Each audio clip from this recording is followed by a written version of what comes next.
Acá que me cambió de lado, Valen en su lugar, y del otro lado, Andrés Lablunda, muchas gracias por venir. Les quería preguntarte cuál era tu opinión sobre esto. Bueno, no, acá hay una direccionalidad clara, precisa, concreta, hacia dónde quieren ir en relación a las políticas de memoria, verdad y justicia, que va más allá del propio negacionismo, sino que ya reivindican directamente el accionar de esa etapa tan dura, tan cruel, tan nefasta y con tantas consecuencias hasta hoy de lo que pasó en la dictadura. Entonces yo creo que hay un objetivo ahí deliberado de devaluar, de ir para atrás en relación a muchas de las conquistas y también negar en un punto y desarticular muchas de las políticas que hacen a saldar heridas pendientes, porque esto que sucedió en relación a la CONADI y la Unidad Especial Investigadora en relación a los nietas que aún tienen su identidad falseada, es un delito que de la propia apropiación de esas personas que debe cesar, ¿no? Porque no solamente estamos hablando de esos hijos, hijas de desaparecidos, sino también de los nietos y nietas de esos desaparecidos, porque nunca se habla, siempre se dice faltan 300, y la realidad es que son los hijos también de esos 300, así que estamos hablando de por lo menos quizás más de 1000 o 1500 personas que tienen su identidad falseada. Ahí hay un delito, el delito de la apropiación debe cesar y el Estado debe garantizar eso. Y acá vemos que este gobierno está incumpliendo, ¿no?, un deber constitucional también, porque esos delitos son de lesa humanidad y tiene que tener el compromiso el Estado de velar por el cumplimiento y reparar esos derechos que están siendo hoy vulnerados por esas personas que no conocen, no saben su verdadera identidad. ¿Lo identificás más con esta idea de vaciar el Estado, de financiar el Estado, o más con un ataque a la agenda de derechos humanos, la agenda de la búsqueda de los nietos? ¿Con qué tiene más que ver? Van en contra del modelo de país que gobernó la Argentina del año 2003 al 2015, que tenía y sigue teniendo ese modelo en su núcleo central a la defensa irrestricta de los derechos humanos en su concepción más amplia y que tiene que ver con poner al ser humano en el centro de la política. Entonces, estamos enfrente de un gobierno que no pone justamente al ser humano en el centro de la política, sino que pone literalmente al capital, y ni siquiera al capital productivo, sino que pone al capital financiero. Y es más, yo te puedo decir, hoy tenía esta reflexión en relación al rol de Milei, que Milei es el Adorni de alguna manera de los grandes grupos financieros tecnológicos internacionales. Milei es el vocero de Elon Musk, ¿no?, que encontraron acá un presidente que dice lo que ellos no pueden decir y corre la agenda política internacional hacia esos lugares, a favor de los grupos o corporaciones, ¿no?, internacionales que tienen mucho más poder que muchos estados nacionales también. Entonces hay un lugar hacia dónde se dirige este tipo de práctica, de modelos, que es a la destrucción sistemática del rol del Estado, de los estados nacionales, y en este caso, bueno, nosotros estamos atravesando una experiencia muy radicalizada de anarcocapitalismo, si queremos ensayar algún concepto, pero que está haciendo mucho daño en nuestra comunidad, ¿no? Muchísimo daño. Mi pregunta en este momento es... ¿el gobierno hace esto como provocación, de lo cual solemos hablar mucho, provocan, tensan, o es ideológico? Por esto último, sobre todo, que decís. Sí, es ideológico, y esa ideología se transforma en un método que es esta práctica sistemática de ir en contra de los derechos de las mayorías populares. Obviamente que es una ideología que responde también a una idea que lo marcaba recién de la destrucción del Estado como garante de una redistribución y reparación de derechos, ¿no? Si hablamos de la ciudad de Buenos Aires, no puedo dejar de preguntarte por algo que vemos permanentemente, que es el incremento de la gente en situación de calle, ¿no? Digo, frente a una política social que parecería no existir por parte de Jorge Macri, parecería ser que no es importante. ¿Vos cómo lo ves en ese sentido? ¿Te preocupa la situación? ¿Crees que hoy está peor que hace muchos años? Sí, está, por lo menos desde que asumió Jorge Macri y Javier Milei, la ciudad está muchísimo peor. Esto lo constatamos, ahora hace poquito fueron las vacaciones de invierno y uno, bueno, está todos los días en la ciudad y uno va viendo la desmejoría, si se quiere, en distintos aspectos de la ciudad, pero cuando uno veía o hablaba con los turistas, todos te decían la ciudad está más sucia, está más fea, está descuidada. Hay una falta de política pública en relación no solamente al espacio público, en relación a la política social, en relación a la política habitacional. Hay cada vez más personas en situación de calle también, porque hay gente que ya directamente no puede alquilar y termina en situación de calle y no vemos ningún tipo de política activa por parte del gobierno de la ciudad en ese sentido. Entonces vemos ineficacia en la gestión, estamos hablando de uno de los presupuestos más importantes que tiene la Argentina, con el presupuesto de la ciudad, es uno de los más importantes. Es una ciudad que prácticamente se autofinancia porque no depende casi de la coparticipación nacional, depende de un 10% de sus recursos, con lo cual los recursos los tiene, pero los aplica mal o los aplica mirando solamente un sector de la ciudad. Es una ciudad muy desigual. Es casi, muy desigual. Te diría, como el primer caso concreto de anarcocapitalismo en un gobierno subnacional, ¿no? Porque, bueno, esto que vos decías, lo de la suciedad de la ciudad, que se ve un estado de abandono en el transporte público también. Sí, se ve un alineamiento perfecto, digamos, hacia con la política nacional. Y eso se ve en las votaciones en la legislatura. La Libertad Avanza le ha aprobado, han votado todos los legisladores de la Libertad Avanza, han votado todos los proyectos del oficialismo. Entonces, bueno, vemos ahí una complicidad de la Libertad Avanza para con el macrismo y del macrismo para con el gobierno de Javier Milei. De todas maneras, vos identificaste una diferencia entre lo que era un gobierno de Horacio Rodríguez Larreta al de Jorge Macri, más allá de que sean el mismo. No, hay una continuidad en la línea ideológica, ya que hablamos de ideología, política, de qué sectores económicos también defiende este gobierno y a qué sectores no mira. Eso hay una política de continuidad. ¿Y de gestión? Ahora agravado con un jefe de gobierno que no conoce la ciudad, le cuesta muchísimo entender lo que sucede en muchos de los barrios también de la propia ciudad, lo que sucede en las comunas.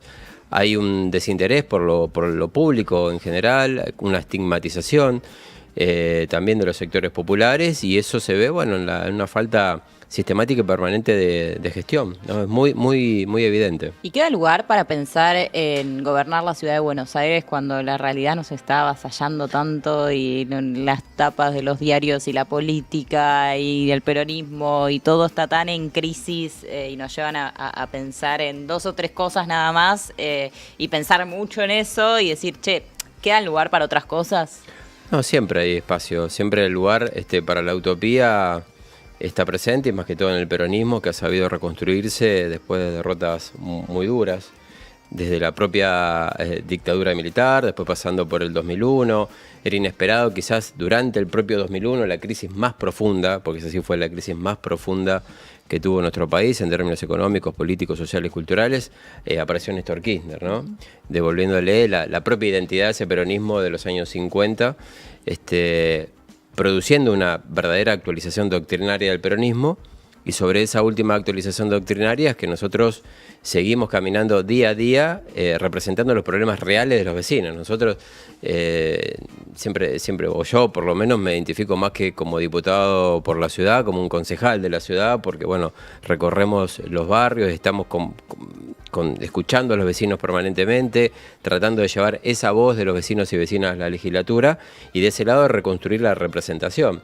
Desde el peronismo, seguramente en diálogo con otros sectores, otros espacios, pero entendemos que la ciudad es progresista, que tiene una idea muy consciente en relación al rol del Estado. Esto lo vimos, por ejemplo, en las movilizaciones cuando quisieron desfinanciar a las universidades, que fue una de las movilizaciones más masivas de los últimos años.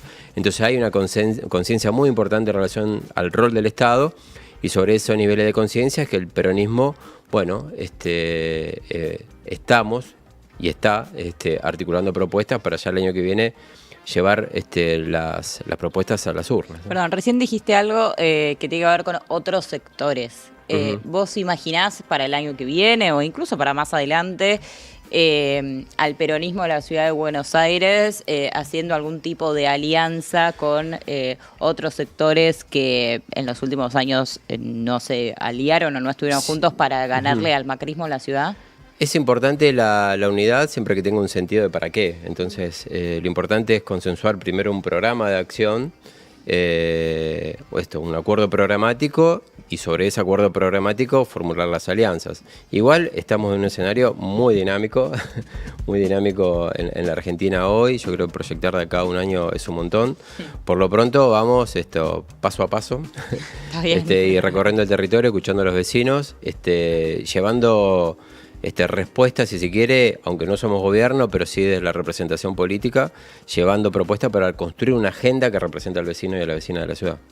Recién, Andrés, bueno, vos mencionabas que más de una vez has salido a caminar los barrios, las comunas, y hablando con los vecinos y las vecinas de la ciudad de Buenos Aires, ¿cuál crees identificar hoy que es la principal preocupación? ¿La inflación, el desempleo, el perder el laburo, el salario, si podés conservar el empleo? ¿Cuál ves que hoy es lo que más preocupa al porteño, a la porteña? Y hay una expectativa en la pérdida del trabajo directamente, así, la falta de trabajo. Esto lo vemos fundamentalmente en los jóvenes que tienen que conseguirse más de un trabajo con mucha precariedad laboral. Eso hace a que haya una crisis de expectativas muy grandes. Esto lo veíamos mucho cuando discutíamos o escuchábamos la problemática de la ciberludopatía, por ejemplo, que está atravesando a todas las clases sociales. Ahí, desde la Defensoría de la Ciudad, hay un grupo de trabajadoras que salieron a hacer encuestas en relación a cómo la ven los jóvenes en relación al juego, pero también lo hacían extensivo en relación a cómo veían la situación social y económica de su situación en particular. Y ahí veíamos que los sectores del norte se vuelcan al tema de las apuestas online por recreación, y cuando hacían las encuestas en los colegios del sur lo hacían por necesidad, ¿viste? Entonces ves ahí cómo las asimetrías económicas y sociales en la propia ciudad son muy evidentes, y sobre esa realidad hay que trabajar, pero de una mirada concreta y situada desde el vecino y la vecina. Ahora, ¿se puede llevar adelante estas discusiones, pero escindidas de la política nacional? Pues yo tengo una teoría que es que Buenos Aires no tiene política local. Como los dirigentes generalmente que discuten política nacional son los dirigentes porteños, hay como una especie de nebulosa entre qué forma parte de la política local y qué forma parte de la política nacional. Cuando uno va a una elección en una provincia, por ejemplo, se discuten temas de la provincia, se discuten obras públicas. ¿Cómo se lleva adelante esa crítica a una gestión de gobierno en la ciudad cuando pareciera que el voto es más ideológico que de valoración a una gestión local? No, nosotros ahí señalamos siempre la falta de respuesta, por ejemplo, esto que vos hablas, cómo se articula lo nacional con lo local. Nosotros exigimos al jefe de gobierno que dé respuesta justamente ante la grave crisis social y económica que está padeciendo la ciudad, en las pymes, en los sectores justamente de la clase media, que está siendo la más golpeada en la ciudad, las personas mayores. Pues fíjate que el ajuste más brutal de la historia de los últimos 60 años que produjo Javier Milei cayó principalmente sobre nuestras personas mayores, sobre los más débiles. Y eso en la ciudad está más que potenciado, porque acá en la ciudad de Buenos Aires más del 22% de la población son personas mayores, más de 60 años. Es la población, tenemos la población de personas mayores más alta en proporción de la Argentina, por distrito, como distrito. Entonces, bueno, ante ese tipo de políticas tan perjudiciales para distintos sectores de la ciudad, lo que nosotros exigimos es respuesta. Y ahí vemos la falta de respuesta, porque no hay respuesta para ni la clase media ni para los sectores populares en la ciudad.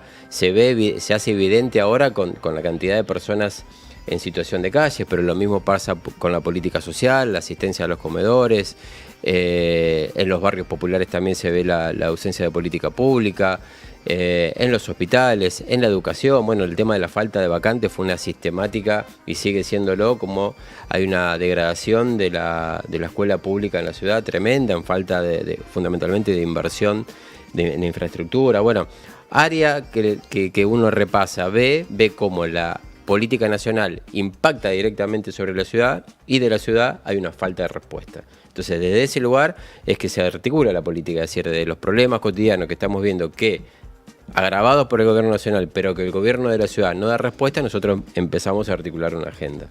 Te quiero preguntar por el caso que nos tiene a todos en alerta en estos últimos días, que es la denuncia contra Alberto Fernández por parte de Fabiola Yáñez. Te quería preguntar una opinión sobre esto. Bueno, no, ahí nuestro jefe político del distrito, que es Mariano Recalde, ayer desde el PJ han tomado, bueno, justamente una decisión, creo que revela un poco el sentido político y la opinión de todo el conjunto, por lo menos de legisladores, diputados y referentes políticos que nos encuadramos con él. Creemos que, bueno, hoy ya Alberto Fernández renunció al Partido Justicialista y ahora está toda la investigación en manos de la Fiscalía y la Justicia, que es el camino donde se debe resolver la situación. Sí, la noticia del día recién la comentabas vos, ¿no? Alberto Fernández finalmente renuncia al PJ. Ayer a la noche se publicó un comunicado del Partido Justicialista justamente explicando y dando un poco más de motivos de cara a esto, ¿no? ¿No llegó medio tarde la renuncia y la decisión del PJ en todo caso de que se tenga que correr? Porque digo, la causa arranca el martes de la semana pasada con la denuncia, el jueves ya tuvimos las fotos. Hubo una cosa muy densa de militantes y de gente diciendo que se tenía que renunciar. Pareciera que jueves de la semana siguiente por lo menos han pasado varios días.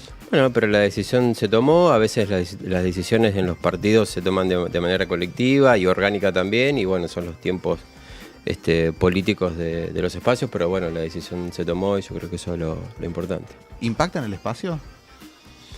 Nosotros estamos preocupados justamente principalmente por la problemática social, económica, cultural, política que está viviendo nuestro país y está viviendo nuestra ciudad. Nosotros ponemos principalmente la mirada en ese lugar, entendemos que esta situación ya está en manos de la justicia y por ahí se debe resolver. Así.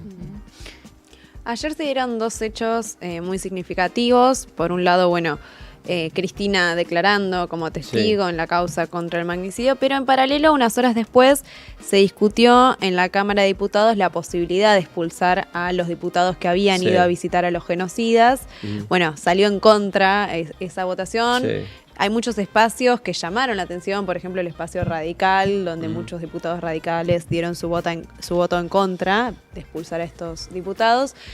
¿Cómo la ves en ese sentido? Porque parecería ser que siempre corren los límites de la discusión, ¿no? Digo, estamos discutiendo algo tan básico como que fueron a visitar a los genocidas. Bueno, ellos, como empezaba la charla al principio, ellos siempre van a intentar devaluar toda la política de memoria, verdad y justicia. Acá, bueno, no es novedad el rol que están teniendo por lo menos una parte importante del radicalismo en relación a no sentar una postura muy clara y contundente en relación a este tema, siendo que es una bandera también del radicalismo democrático y popular. Ahí, bueno, era el proyecto, vos te estabas haciendo referencia al proyecto de Marciota, ¿no?, que fue rechazado ayer.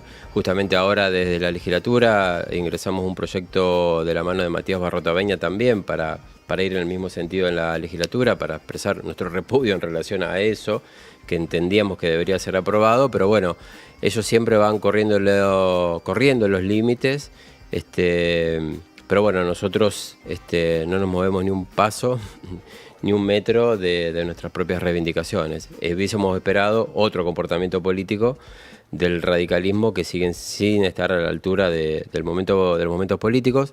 La Iglesia Católica ha tomado una decisión también con Javier Olivera, el sacerdote un poco que articuló esa visita. En ese sentido nos parece una decisión muy importante también. Y en ese sentido yo te quiero preguntar por la Libertad Avanza en la legislatura de la Ciudad de Buenos Aires, porque a la Libertad Avanza le fue muy mal en la Ciudad de Buenos Aires. Y uno podría decir contra todo pronóstico, pero en realidad si uno se sostiene en la postura de, che, en la Ciudad de Buenos Aires, si nos dicen que son todos de derecha, creo que nos están mintiendo, a uno no le debería llamar la atención que le vaya mal a la Libertad Avanza en la Ciudad de Buenos Aires. Entonces te quiero preguntar por estos actores en la legislatura. Hacen lo mismo que en el Congreso de la Nación, que es esta gran alianza con Juntos por el Cambio y un sector del radicalismo. ¿Cómo los ves? Sí, esto es lo que decía al principio. Ellos acá formaron una gran alianza, acompañan todos los proyectos de ley que ha presentado el oficialismo, incluido el radicalismo, con Evolución también. Los han acompañado, con lo cual hay un alineamiento casi incondicional, si se quiere. Veremos esta próxima sesión, donde ahora se incorpora la discusión de los recursos de la coparticipación, donde justamente el mismo 22 de agosto la Corte ha citado a Jorge Macri y a Caputo para discutir el tema. Vamos a ver si eso produce algún tipo de quiebre o replanteo de esa alianza, pero por el momento, en las sesiones que hemos tenido, han hecho saludo 1, saludo 2 con el macrismo en la ciudad. ¿Cuál es la postura del bloque sobre ese tema, sobre la coparticipación? ¿Del bloque de Unión por la Patria? No, entendemos que esos recursos eran de la provincia de Buenos Aires. Después la Corte Suprema decidió una rectificación en relación a eso. Hoy la discusión está entre el macrismo y la Libertad Avanza en relación a eso. Desde el bloque no hay una posición unificada en relación al punto, pero entendemos que se está dirimiendo entre esos dos espacios políticos. Y principalmente, ¿cómo ves? Recién hablamos al principio de la política social, de la política habitacional. ¿Qué pasa con la política productiva en la Ciudad de Buenos Aires? Entendiendo que hay muchas pymes, pequeñas empresas, grandes, incluso empresas localizadas en la Ciudad de Buenos Aires o sus alrededores que hoy están en situación de crisis. Sí, no hay ningún tipo de respuesta. La ciudad tiene un fondo anticíclico que no lo aplica, digamos, no sé cuándo están esperando la aplicación, digamos, estamos en un contexto más que difícil. Un fondo que deberían aplicar en estas situaciones. Claro, de sería crisis. para situaciones de emergencia productiva, en este caso, que la ciudad no lo aplica, como tampoco una política de subsidios ni de créditos. Ellos ahí, justamente fue una de las consultas que nosotros hicimos cuando vino Grindetti, el jefe de gabinete, a la ciudad, donde ellos tienen en proyecto, por ejemplo, una zona franca para habilitar de exención impositiva y demás, que tiene que adherir la ciudad. Están trabajándolo, pero entendemos que siempre apuntan a los mismos sectores del capital más intensivo o de servicios vinculados a las empresas tecnológicas, pero descuidan a todo el aparato productivo, que es el que da la posibilidad de un mejor empleo, ¿no? Entonces, sigue manteniéndose la misma matriz productiva y de servicio fundamentalmente. Casi el 80% de las actividades están explicadas por los sectores de servicio en la ciudad. Nosotros apostamos a una diversificación de la matriz productiva, pero eso justamente es otra de las faltas que tiene el gobierno de la ciudad. Para ir cerrando, te quería preguntar por un tema que yo sé que lo estás siguiendo y que a nosotros nos interesa mucho. De hecho, hace unas semanas hablamos de las apuestas online, pero sobre todo enfocados en los jóvenes. Salimos a hacer encuestas y una de nuestras columnistas nos trajo datos que eran impactantes. De 10 pibes que salían de la escuela, había 8 que apostaban la guita de sus viejos, por supuesto porque no tienen guita. Digo, es un tema que preocupa y mucho. Uno ve un partido de fútbol y está abajo apuestas online, prende cualquier cosa, apuestas. River, Boca, claro, la liga están misma. en todos lados. ¿Cómo la vemos? Es el emergente, no sé cuántos minutos tenemos porque es un tema apasionante que nos venimos ocupando ya desde el año pasado, pero ahora que asumí como legislador con el resto de otros compañeros y compañeras del bloque nos abocamos fuertemente porque vemos que realmente es un gran problema de todas las clases sociales, de todos los sectores, pero que es de alguna manera la punta de un iceberg de un problema mucho más grande y que tiene situaciones de raíces estructurales que estaría bueno por lo menos dejarlas ubicadas. Nosotros en la legislatura hicimos 2 encuentros, 2 charlas muy importantes y nos trajeron reflexiones los especialistas que nos acompañaron, que me interesaría por lo menos dejarlas ubicadas porque me parecen muy interesantes. Primero, entender que estamos ante un consumo problemático sin sustancia, que en algunos casos ese consumo, cuando se hace problemático, puede llegar hasta una adicción, donde directamente ya el juego y la apuesta es lo que te ordena tu vida, ¿no? Con las consecuencias en la salud mental, en la propia economía de las familias y demás. Pero esto esconde otro problema, que es el avance del propio sistema financiero, ¿no? Recordemos que todo el proceso de valorización financiera en Argentina se da a partir de la última dictadura militar, donde ahí empieza, en la cotidianeidad de la vida diaria, aparecen muchos instrumentos financieros que antes no estaban.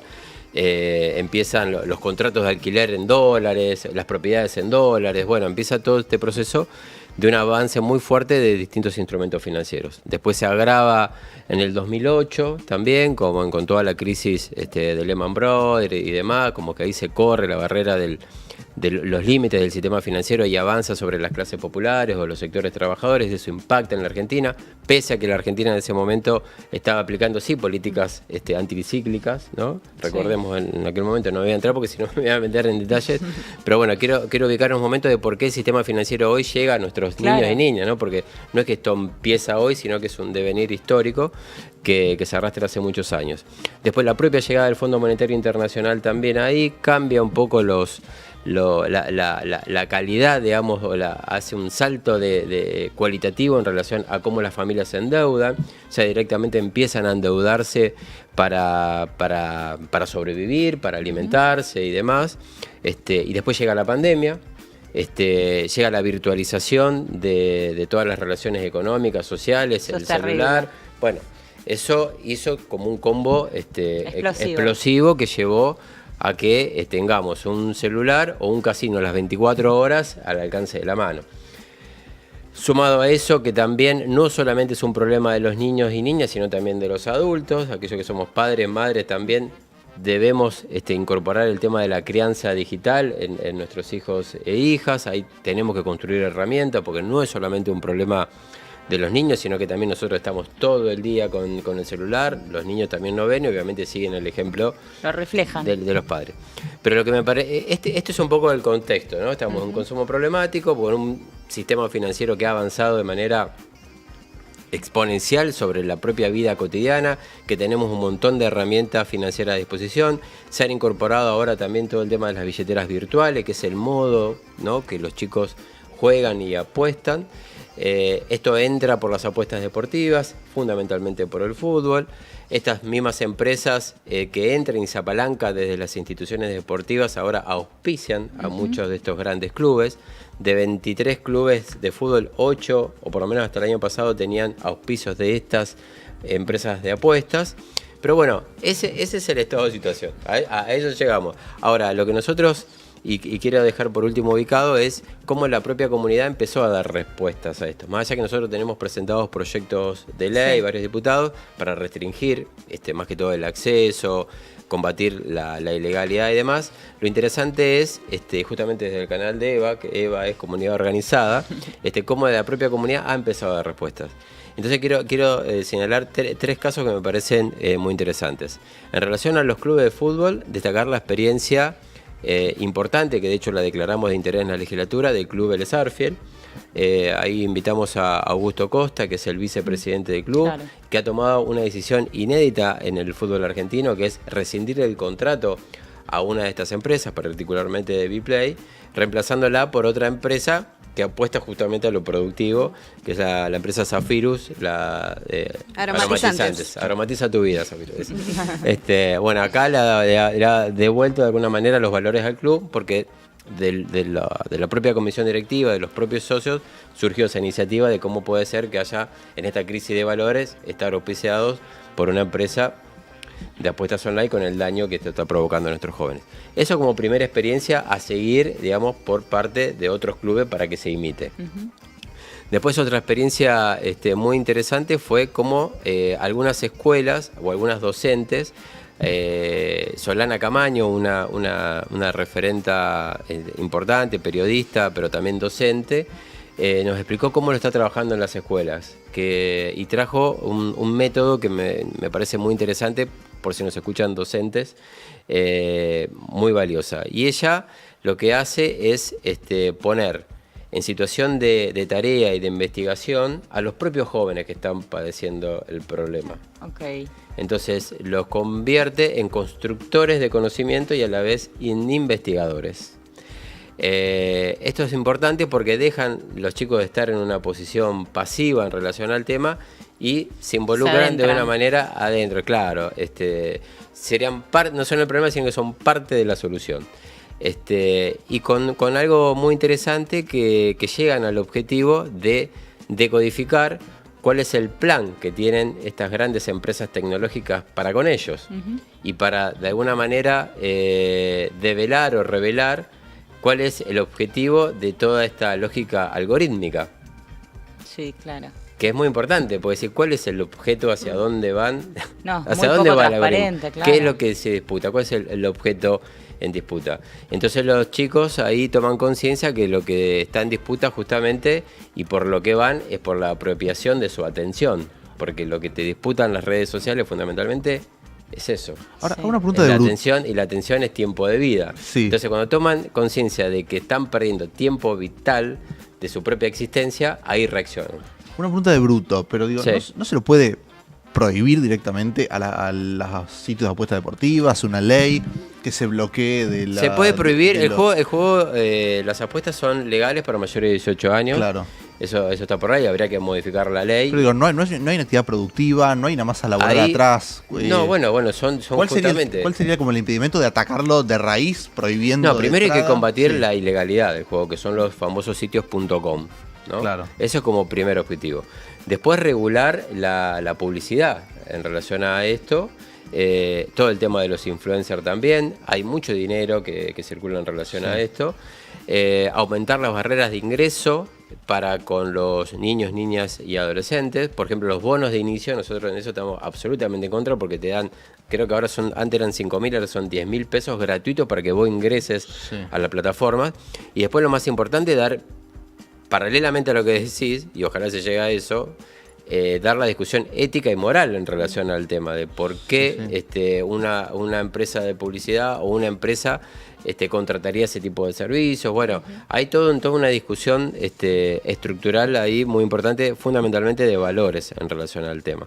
Pero bueno, quería dejar señalada por lo menos la respuesta de que ya está dando la propia comunidad para dar combate en el tema, y paralelamente, y esto sí como un dato importante, hay bastante consenso en las distintas fuerzas políticas en relación a que esto es un problema. Sí, es un problema que Es va un más allá problema. de los partidos y a nosotros de alguna manera nos deja un poquito más tranquilos saber Está en que discusión. A ver, la política tiene este Sí. tema en sus manos y lo está... La política lo tiene justamente ahora en distintas legislaturas provinciales y nacionales también. Acá hay una doble responsabilidad para las legislaturas provinciales porque la jurisdicción sobre el control del juego recae en las provincias y en este caso en la Ciudad Autónoma de Buenos Aires, así que nosotros ahí tenemos una doble responsabilidad. Pero bueno, hay, por ejemplo, en la legislatura de la ciudad hay 19 proyectos presentados de todos los bloques. Ahora, bueno, cada bloque le va a dar una mirada en relación al tema y ahí, bueno, se van a producir las discusiones y en esa instancia estamos hoy en la legislatura de la ciudad. Vamos a seguir qué pasa también Sí. con eso en la legislatura porteña. Muchas gracias por haber venido. Bueno, gracias. Sé que es la segunda vez, la primera al La aire. primera como así invitado, que así que gracias y bueno, a disposición para ir charlando los temas de la ciudad también, ¿no? volvés cuando quieras. Bueno, gracias por haber gracias. estado con nosotros hoy. Gracias. Y nos vamos a una pequeña tanda. Nos siguen en @EvaEnVivo por todas las redes sociales. Ya volvemos.